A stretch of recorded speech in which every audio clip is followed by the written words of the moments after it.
Does being an atheist really take more faith than being a theist, as some theists tend to jab from time to time?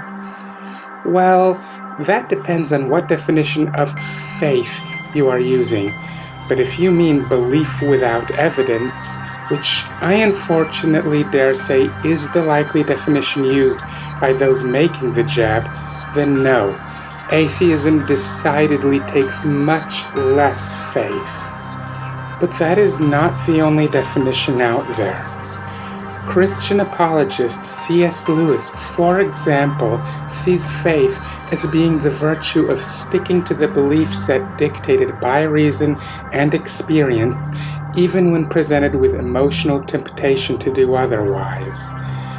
In part one of this three-part presentation, I made the case that atheism, i.e. a belief set that does not include God, is indeed the more rational position to hold. But for atheism to truly require more faith by C.S. Lewis's definition, we would have to be sticking to our atheism despite emotional temptations to do otherwise. But what emotional temptations are there for us to believe in a God when the evidence for such an extraordinary claim simply isn't there? I will get to that in just a moment.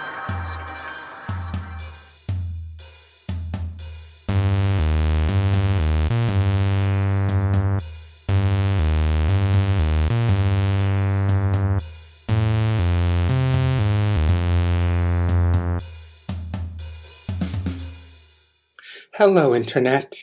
This is Sophia, the Red Angel, doing my best on this channel to bolster social justice, examine the popular culture, and promote the general betterment of society through the powers of logic, reason, and respect for evidence.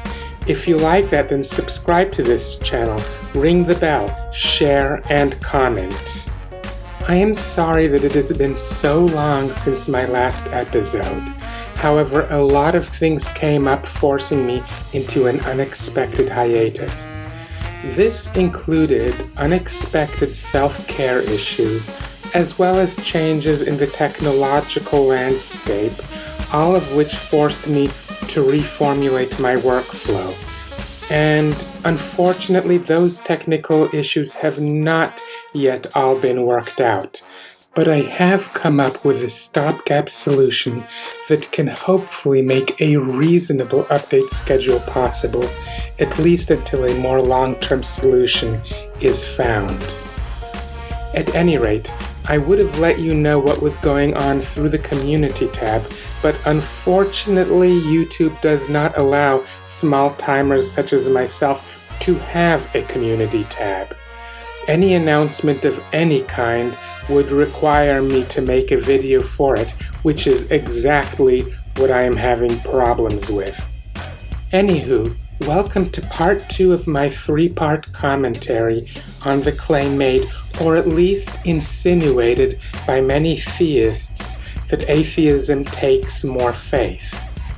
In part 1, I made a reference to C.S. Lewis's definition of faith, which is somewhat different from the typical definition often used. I knew C.S. Lewis's definition because I had read his book Mere Christianity years ago, but at the time that I made that episode, I did not know where C.S. Lewis had gotten his definition from. Since then, one of my favorite YouTubers, Genetically Modified Skeptic, made a video that, among other things, explains the origin of that definition as follows.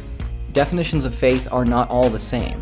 Some Christians, for instance, are very careful to define the word faith in the way in which they define the Greek word pistis, a word translated to faith in the New Testament. This definition is usually said to be trust or belief based on reason or knowledge. So there you have it. The basis of C.S. Lewis's definition of faith is the definition of the Greek word in the New Testament that gets translated to faith. That is indeed, all things considered, a reasonable basis for that definition.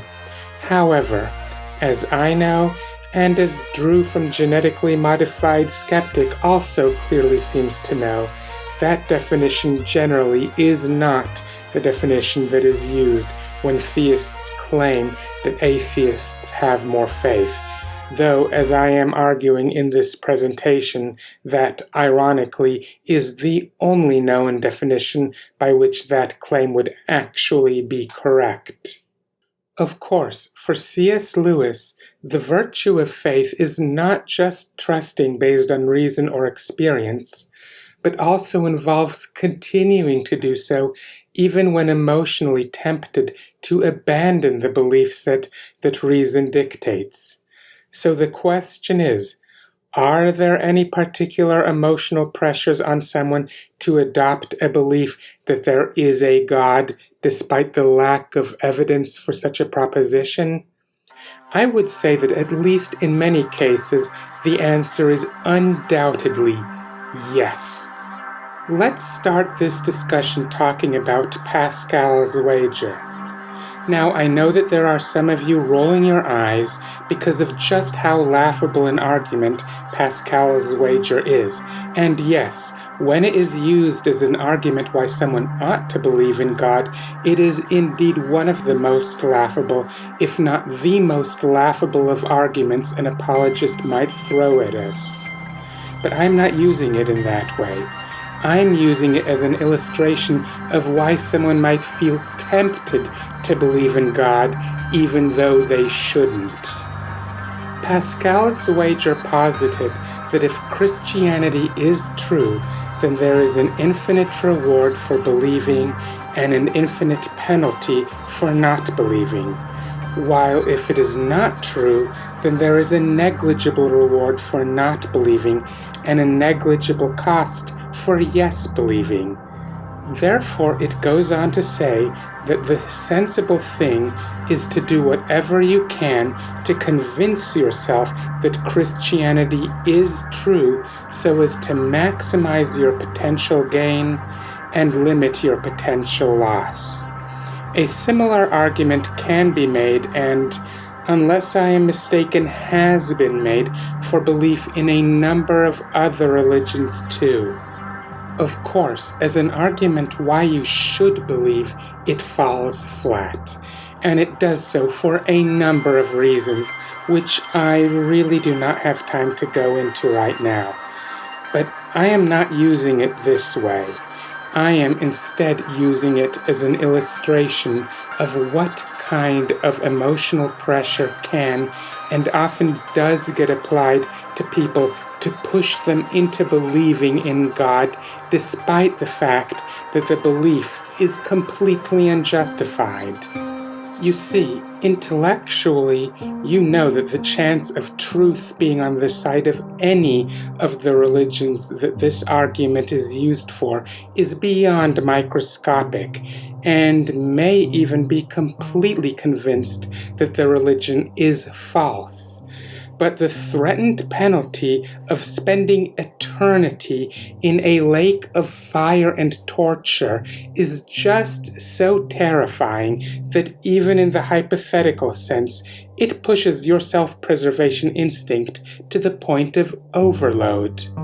Therefore, there is a significant chance that someone who is otherwise fairly convinced of the absurdity of religion might panic at this prospect and be pushed toward belief.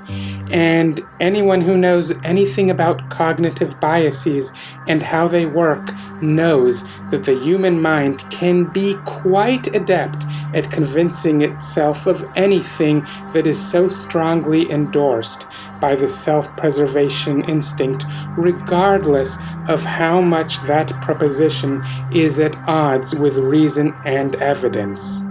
An atheist is someone who does not succumb to this temptation. Pascal's wager, of course, is really little more than a more polite-sounding, civilly mannered version of the mental coercion tactic very commonly used by religious fanatics. I am talking about how they constantly remind their children that they had better believe whatever religion they are being indoctrinated into and not even question the beliefs that they are being fed, because if they stop believing, they will go to hell and burn for all eternity. They warn their kids that Satan is a really sly and sneaky fellow and will do whatever he can to trick them into abandoning the beliefs that they are being fed. This coerces the children to become people who will shut out and block evidence that the beliefs that they are being fed just might be utter garbage. Because, they don't want to fall for Satan's tricks. You may be thinking that this is like in The Wizard of Oz, when the wizard says, "I am the great Oz. Pay no attention to the man behind the curtain." But no, it is far worse than that. It isn't telling them to never mind the man behind the curtain, but to be fearful of even looking in the direction of the man behind the curtain, warning Dorothy that she must hold Toto real tight, even to the point of injuring the dog, lest she risk the dog wandering in the direction of the curtain. This is a lot of emotional pressure on someone to avoid even examining their beliefs. But threatening someone with such over-the-top doom as hellfire is not the only kind of emotional pressure that someone might be under to accept the unjustified proposition of there being a God. We live in a society where religion is everywhere. At every turn, we are showered with religious platitudes, and at times even expected to offer religious responses. At every such turn, someone who does not believe in God has two options available. They can either be the stick in the mud and, depending both on how slick you are and how insistent the surroundings are, even risk antagonizing others around them. Or they can keep their lack of belief to themselves and outwardly respond as if they believed in God, which puts them in a place of cognitive dissonance, which can be wearing over time as well. In such situations, our social instincts might put considerable pressure on us to just accept the religious beliefs that are all around us, despite the utter lack of rational justification. An atheist is someone who does not cave to that pressure. Also, if you are from a culture that has historically been persecuted, and if there happens to exist a religion that is very strongly associated with that culture, you may be conditioned to see abandonment of that religion as a betrayal of your people. That said, no matter what any tribal apologist may tell you, there are always ways by which to honor and remember your connection with your people that do not involve holding unsubstantiated beliefs just because they did. If someone with a tribal affiliation happens to be an atheist, that probably means that they rise above such temptation. As a proud atheist Jew, I myself do that every day. There is one more kind of emotional pressure that I also want to discuss, though.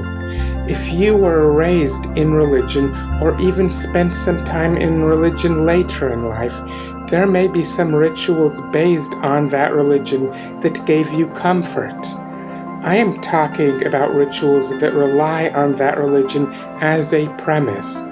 Sometimes the knowledge that your lack of belief in God will prevent you from ever again enjoying the full comfort of those rituals, or possibly even enjoying those rituals at all, can also be a strong emotional pressure. I don't feel ready to go into details, but I will say that this kind of pressure tugged at me a long time after my deconversion, long after I had pretty much overcome the other pressures that I mentioned. I am still an atheist, though, because I did not succumb to that pressure. So in recap, not only is a belief set that does not include belief in God far more rational than a belief set that does include belief in God, but generally sticking to this lack of belief requires significant resilience from emotional pressures to just believe in God anyway. So, based on C.S. Lewis's definition of the term faith, I would say that yes, being an atheist takes a lot more faith than believing in God. Unfortunately, though, I suspect that the majority of theists who assert that atheism requires more faith are not using that definition, but using other definitions by which that assertion is, well, utter garbage. Anyway, now that I have established in the first two parts of this presentation that there does exist a definition of the term faith by which being an atheist does indeed require more faith, in part 3 I will discuss some possible strategies by which to keep this kind of faith amidst the emotional temptations to abandon it.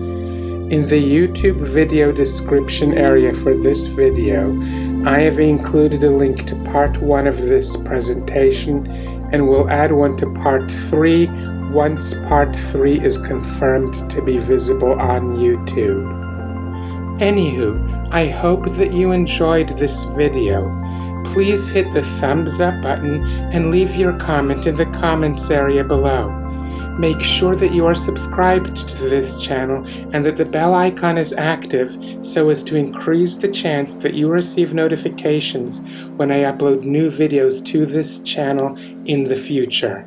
Share this video with your friends and everyone else, whether by social media or by whatever other means. And until next time, see ya!